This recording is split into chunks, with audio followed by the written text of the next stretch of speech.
ನೋಡ್ತೀರಾ Akash pi YouTube channel. ಇವತ್ತಿನ ಕ್ಲಾಸ್ನಲ್ಲಿ BA 6ನೇ ಸೆಮಿಸ್ಟರ್ನಲ್ಲಿ ಬರ್ತಕ್ಕಂತಹ ಪೊಲಿಟಿಕಲ್ ಸೈನ್ಸ್ DSC 15 ರಾಜ್ಯಶಾಸ್ತ್ರದಲ್ಲಿ ಏನಪ್ಪ ಅಂತಂದ್ರೆ ಒಂದು ಸಾರ್ವಜನಿಕ ನೀತಿ ವಿಶ್ಲೇಷಣೆ ಅಂತಕ್ಕಂಥದ್ದು, ಪಬ್ಲಿಕ್ ಪಾಲಿಸಿ ಅನಲೈಸಿಸ್ ಅಂತಕ್ಕಂಥದ್ದು. ಇಲ್ಲಿ ಏನಪ್ಪ ಅಂತಂದ್ರೆ ಬಹುಮುಖ್ಯವಾದಂಥ ಏನಂದ್ರೆ ಒಂದು ಅಂಕದ ಪ್ರಶ್ನೆಗಳಾಗಿರ್ತವೆ. ಅಂದರೆ ವೆರಿ ಇಂಪಾರ್ಟೆಂಟ್ ಆದಂಥ ಕ್ವಶನ್ಸ್ಗಳು ಏನಪ್ಪ ಅಂತಂದ್ರೆ ಎಕ್ಸಾಮಲ್ಲಿ ಯಾವ ರೀತಿ ಬರ್ಬೋದು ಅಂತಕ್ಕಂಥದ್ದು ನಾವೇನಂದ್ರೆ ಇವತ್ತಿನ ಕ್ಲಾಸ್ನಲ್ಲಿ ನಾವು ತಿಳ್ಕೊಳ್ಳೋಣ ಬನ್ನಿ. ಇಲ್ಲಿ ಮೊದಲನೇ ಪ್ರಶ್ನೆ ನೋಡೋದಾದರೆ ಸಾರ್ವಜನಿಕ ನೀತಿ ಅಂತಕ್ಕಂಥದ್ದು ಎಂದರೆ ಏನು ಅಂತಕ್ಕಂಥದ್ದು ನಿಮಗೆ ಕ್ವಶನ್ ಒಂದು ಅಂಕದಲ್ಲಿ ನಿಮ್ಗೆ ಕೇಳ್ಬೋದು. ಇನ್ನು ಎರಡನೇದಾಗಿ ಏನಂದ್ರೆ ಸಾರ್ವಜನಿಕ ನೀತಿಯ ರಚನೆಯ ವಿಧಾನಗಳು ಯಾವುವು ಅಂತಕ್ಕಂಥದ್ದು. ಹಾಗೆ ಮೂರನೇ ಪ್ರಶ್ನೆ ಬಂದು ನೀತಿಯ 3 ರೂಪಗಳನ್ನು ಬರೆಯಿರಿ. ನೀತಿಯ 3 ರೂಪಗಳನ್ನು ಬರೆಯಿರಿ. ಹಾಗೆ ನಾಲ್ಕನೆಯ ಪ್ರಶ್ನೆ ಏಕೀಕೃತ ವಿಧಾನ ಎಂದರೇನು.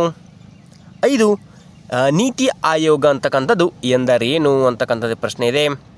ಇನ್ನು 6ನೇ ಪ್ರಶ್ನೆ ನೋಡೋದಾದರೆ ರಾಷ್ಟ್ರೀಯ ಗ್ರಾಮೀಣಾಭಿವೃದ್ಧಿಯ ಸಂಸ್ಥೆ ಎಂದರೇನು. ಇನ್ನು 7ನೇ ಪ್ರಶ್ನೆ ನೋಡೋದಾದರೆ ಸಂಯುಕ್ತ ರಾಜಕೀಯ ವ್ಯವಸ್ಥೆ ಎಂದರೇನು. 8 ಸಾರ್ವಜನಿಕ ನೀತಿ ರಚನೆಯ ವಲಯ ವಿಧಾನ ಎಂದರೇನು. ಒಂದು ಸಾರ್ವಜನಿಕ ನೀತಿಯ ರಚನೆಯಲ್ಲಿ ಏನಪ್ಪ ಅಂತಂದ್ರೆ ವಲಯ ವಿಧಾನ ಅಂತಕ್ಕಂಥದ್ದು. ಹಾಗೆ 9ನೇದಾಗಿ ಏನಂದ್ರೆ ಸಾರ್ವಜನಿಕ ನೀತಿ ರಚನೆಯ ಸಮಗ್ರ ವಿಧಾನ ಎಂದರೇನು. ಇಲ್ಲೇನಪ್ಪ ಅಂತಂದ್ರೆ ಮೊದಲನೇದಾಗಿ ಇಲ್ಲಿ ಸಾರ್ವಜನಿಕ ನೀತಿಯ ರಚನೆಯಲ್ಲಿರ್ತಕ್ಕಂಥ ವಲಯ ವಿಧಾನ ಕೇಳ್ತಾರೆ. ಇಂದ್ರಾಡಿ ಏನಪ್ಪ ಅಂತಂದ್ರೆ ಸಮಗ್ರ ವಿಧಾನ ಅಂತಕ್ಕಂಥ ಸಹಿತ ಕೇಳ್ಬೋದು. ಇನ್ನು 10 ಕೇಂದ್ರ ಸಚಿವಾಲಯ ಎಂದರೇನು.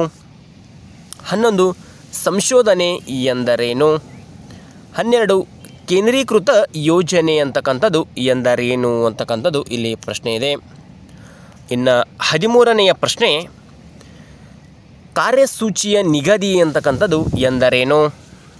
14 ಪಂಚಾಯತ್ ರಾಜ್ ವ್ಯವಸ್ಥೆ ಎಂದರೇನು. 15 ಸಾರ್ವಜನಿಕ ನೀತಿಯ ಅನುಷ್ಠಾನ ಎಂದರೇನು.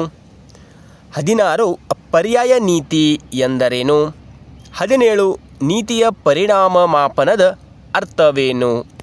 ಇನ್ನು 18 ವೆಚ್ಚ ಲಾಭಗಳ ವಿಶ್ಲೇಷಣಾ ವಿಧಾನ ಎಂದರೇನು ಅಂತಕ್ಕಂಥದ್ದು. ಈ ಒಂದು 18 ಪ್ರಶ್ನೆಗಳೇನಪ್ಪ ಅಂತಂದ್ರೆ ವೆರಿ ಇಂಪಾರ್ಟೆಂಟ್ ಆದಂಥ ಒಂದು ಅಂಕದ ಪ್ರಶ್ನೆಗಳಿರ್ತವೆ. ಎಲ್ಲೇನಪ್ಪ ಅಂತಂದ್ರೆ ಈ ಒಂದು ಪೊಲಿಟಿಕಲ್ ಸೈನ್ಸ್ DSC 15ನಲ್ಲಿ ಬರ್ತಕ್ಕಂತಹ ಸಾರ್ವಜನಿಕ ನೀತಿ ವಿಶ್ಲೇಷಣೆ ಏನಪ್ಪ ಅಂತಂದ್ರೆ ಈ ಒಂದು 18 ಪ್ರಶ್ನೆಗಳೇನಪ್ಪ ಅಂತಂದ್ರೆ 10 ಪ್ರಶ್ನೆಗಳೇನಪ್ಪ ಅಂತಂದ್ರೆ ನಿಮ್ಗೆ ಎಕ್ಸಾಮಲ್ಲಿ ಏನಪ್ಪ ಅಂತಂದ್ರೆ ಫಿಕ್ಸ್ ಆಗಿ ಬರುವಂಥ ಸಾಧ್ಯತೆಗಳು ಹೆಚ್ಚಾಗಿರ್ತವೆ. ಅದಕ್ಕಾಗಿ ಏನಪ್ಪ ಅಂತಂದ್ರೆ ನೀವು ಸರಿಯಾದ ರೀತಿಯಿಂದ ಓದಿ ನೀವು ಬರೆದಿದ್ದಲ್ಲಿ ನಿಮಗೆ ಒಂದು ಅಂಕದಲ್ಲಿ ಏನಪ್ಪ ಅಂತಂದ್ರೆ 10 ಪ್ರಶ್ನೆಗೆ 10 ಅಂಕಗಳು ನಿಮಗೆ ದೊರೀತವೆ ಅಂತ ಹೇಳ್ಬೋದು. ಇಷ್ಟಂದರೆ ಇವತ್ತಿನ ಕ್ಲಾಸ್ನಲ್ಲಿರ್ತಕ್ಕಂತಹ ಮಾಹಿತಿ. ಇದೇ ರೀತಿ ಪ್ರತಿದಿನ ವೀಡಿಯೋಗಳು ನೋಡಬೇಕಿತ್ತಪ್ಪ ಅಂತಂದ್ರೆ ನಮ್ಮ ಯೂಟ್ಯೂಬ್ ಚಾನಲ್ ಸಬ್ಸ್ಕ್ರೈಬ್ ಮಾಡ್ಕೊರಿ, ಬೆಲ್ಲೈಕನ್ ಪ್ರೆಸ್ ಮಾಡೋ ಜೊತೆಗೆ ಆಲ್ ಅಂತ ಸೆಲೆಕ್ಟ್ ಮಾಡಿದ್ರಪ್ಪ ಅಂತಂದ್ರೆ ನಾವು ಪ್ರತಿದಿನ ಹಾಕೋ ನೋಟಿಫಿಕೇಶನ್ ತಲುಪ್ತದೆ ಅಂತ ಹೇಳ್ತಾ. ಇನ್ನು ಮುಂದಿನ ಕ್ಲಾಸ್ ಏನಪ್ಪ ಅಂತಂದ್ರೆ 10 ಮತ್ತು 15 ಅಂಕದ ಪ್ರಶ್ನೆಗಳು ಯಾವ ರೀತಿಯಾದಂಥ ಬರಬಹುದು ಅಂತಕ್ಕಂಥದ್ದು ನಾವು ಮುಂದಿನ ಕ್ಲಾಸ್ನಲ್ಲಿ ತಿಳ್ಕೊಳ್ಳೋಣ.